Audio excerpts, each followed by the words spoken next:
여러분, 만약에 대통령 선거에서 제일 중요한 공약이 뭐 경제나 국방 이런 게 아니고 탈모 치료라면 어떠실 것 같으세요? 이게 농담이 아니라 바로 대한민국에서 실제로 벌어진 일입니다. 이제 탈모는 그냥 개인의 고민이 아니에요. 무려 4조 원이 움직이는 하나의 거대한 경제 현상이 됐거든요. 자, 이 엄청난 이야기 지금 바로 시작해 볼게요. 자, 그럼 가장 놀라운 이야기부터 한번 시작해 볼까요? 아니, 대체 어떻게 머리카락 문제가 정치의 가장 중심에 서게 됐을까요? 자, 이 화면 좀 한번 보시겠어요?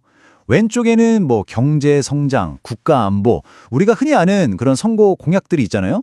근데요, 오른쪽을 보면 바로 그 옆에 탈모 치료비 지원이 떡하니 자리 잡고 있습니다. 진짜 파격적이죠?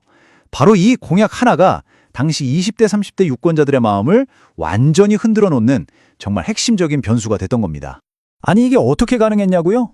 바로 이 숫자 때문입니다. 1,000만 명. 네, 대한민국 인구 5명 중에 1명이 탈모로 고민하고 있거나 그럴 가능성이 있다는 거예요. 그러니까 우리가 길거리에서 마주치는 사람들 중에 정말 많은 분들이 사실은 이 문제로 소갈이를 하고 있다는 거죠. 이건 절대 소수의 문제가 아닌 겁니다. 근데 단순히 사람이 많다고 해서 이렇게까지 국가적인 관심사가 될까요? 그건 아닐 겁니다. 도대체 왜 유독 한국 사회가 이렇게까지 탈모에 집착하게 된 걸까요? 자, 이제부터는 이 정치적인 현상들에 숨어있는 진짜 사회적인 이유를 한번 파헤쳐 보겠습니다. 한 걸음 더 들어가 보면요. 이게 그냥 나 머리 빠져서 속상해 이런 외모 문제가 아니라는 걸 알게 돼요. 이건 생존의 문제랑 연결돼 있습니다. 특히 청년들한테는요. 첫 직장을 구하고 누군가를 만나고 결혼을 생각하는 이 모든 과정에서 탈모가 엄청난 심리적인 벽이 되고 있다는 겁니다. 여러분, 이 데이터 좀 보세요. 정말 놀랍지 않으세요? 탈모 때문에 병원을 찾는 사람 10명 중에 4명이 20대랑 30대래요. 그러니까 이게 더 이상 우리 아버님 세대의 고민이 아니라는 거죠. 인생에서 가장 치열하게 경쟁하고 부딪혀야 하는 바로 그 시기, 청년들의 위기라는 걸 이 데이터가 정확하게 보여주고 있습니다. 그래서 탈모 포비아라는 말까지 나왔습니다. 한번 생각해 보세요.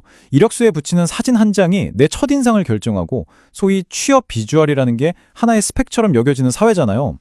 이런 곳에서 머리카락이 빠진다는 건 곧 경쟁에서 뒤처질지도 모른다는 공포, 그 자체인 겁니다. 이런 말을 하는 분들이 실제로 많아요. 첫 직장 면접 보려고 차 한 대 값을 그냥 모바일 이식에 다 썼어요. 이게 소셜미디어 같은 데서 어렵지 않게 볼 수 있는 이야기거든요. 얼마나 절박한지 느껴지시죠? 자동차 한 대 값을 기꺼이 머리카락에 투자할 정도로 이분들에게 이건 정말 인생에 걸린 문제라는 겁니다.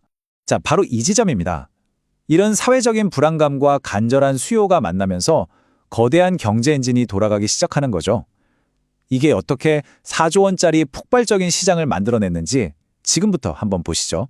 경제 전문가들은 이 현상에 탈모노믹스라는 이름까지 붙였습니다. 4조 원. 이게 어느 정도 규모인지 감이 잘 안 오시죠? 쉽게 말해서 우리나라 1년 전체 영화 시장 규모보다도 더 큰 돈이 바로 이 탈모 시장 하나에서 움직이고 있다는 얘기입니다. 어마어마하죠? 그리고 이 시장은요, 정말 완벽한 생태계를 갖추고 있어요. 모든 단계를 다 커버하거든요.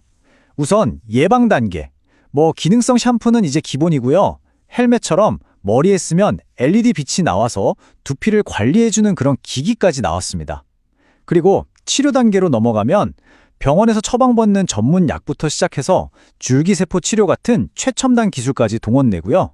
마지막으로 커버 단계에서는 아예 머리카락을 심어버리는 모바일 이식이나 진짜 머리카락처럼 보이게 점을 찍는 초정밀 두피 문신 같은 기술들이 있는 거죠. 생각해보면 불과 한 10년 전만 해도요. 탈모 관리라고 해봤자 그냥 좀 비싸고 좋은 샴푸 하나 사서 쓰는 게 거의 전부였어요.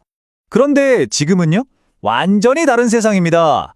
그냥 스마트폰으로 내 두피 사진 한 장 찍어서 올리면 AI가 모낭 상태부터 앞으로 탈모가 얼마나 진행될지까지 싹 다 분석해서 맞춤형 제품을 추천해줘요. 심지어는 내 DNA를 분석해서 탈모 유전자가 있는지 없는지까지 알려주는 서비스도 나왔다니까요? 이건 거의 최첨단 기술의 전쟁터나 다름없습니다. 자, 그럼 이제 시야를 한번 전 세계로 넓혀볼까요? 한국에서 이렇게 뜨겁게 달아오른 탈모노믹스가 사실은 K-뷰티의 미래를 이끌어가는 새로운 동력을 되고 있거든요.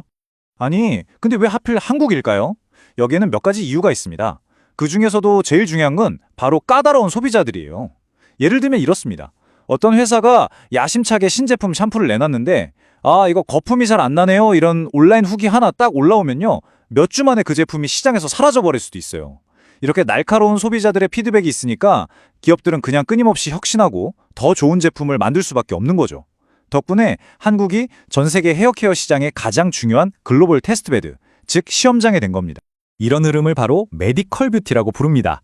말 그대로 의료기술이랑 뷰티가 합쳐진 건데요. 그냥 예뻐지는 화장품 수준을 넘어서 데이터랑 의료기술을 기반으로 나한테 딱 맞는 정밀한 케어 솔루션을 제공하는 거죠. 그리고 이 차세대 K뷰티를 이끌어가는 가장 앞에 바로 이 헤어케어 시장이 있는 겁니다. 이 그래프를 보시면 그 잠재력이 더 확실하게 보입니다. 전 세계 헤어케어 시장이 1년에 한 8% 정도 성장할 걸로 보는데 한국의 탈모 시장은요, 무려 12%나 성장할 걸로 예측돼요. 이게 어느 정도냐면 요즘 가장 핫하다는 전 세계 전기차 시장 성장률보다도 빠른 속도입니다. 이러니 투자자들이 주목하지 않을 수가 없겠죠? 자, 이렇게 사회, 경제, 기술적인 배경을 쭉 훑어보니까 결국 우리는 맨 처음 던졌던 질문으로 다시 돌아오게 됩니다. 바로 그 정치적인 딜레마에 대한 이야기죠. 이 논쟁 정말 뜨겁습니다. 찬성하는 쪽은 이렇게 말해요. 탈모 때문에 우울증도 생기고 사회생활도 힘들어지는데 이건 당연히 공중보건 문제다 라고요. 반면에 반대하는 쪽에서는 아니 한정된 건강보험 예산은 암이나 희귀병처럼 생명이 달린 곳에 먼저 써야지 어떻게 미용 목적에 세금을 쓰냐 이렇게 맞서는 거죠. 어떻게 보면 의료라는 게 과연 질병 치료에만 국한되어야 하는지 아니면 삶의 질을 높이는 것까지 포함해야 하는지에 대한 아주 근본적인 철학의 충돌인 셈입니다. 근데 이게 그냥 말로만 하는 논쟁이 아니에요. 실제로 서울의 성동구 같은 곳에서는 이미 청년들한테 탈모 치료비를 지원해주는 정책을 시작했거든요. 이건 어떻게 보면 공공의료의 범위를 어디까지로 볼 것인가에 대한 하나의 거대한 사회적 실험인 셈이고요.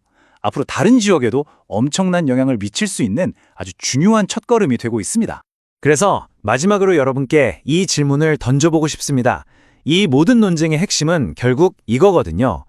자신감이라는 눈에 보이지 않는 가치를 위해서 우리 사회가 돈을 쓰는 게 맞을까요?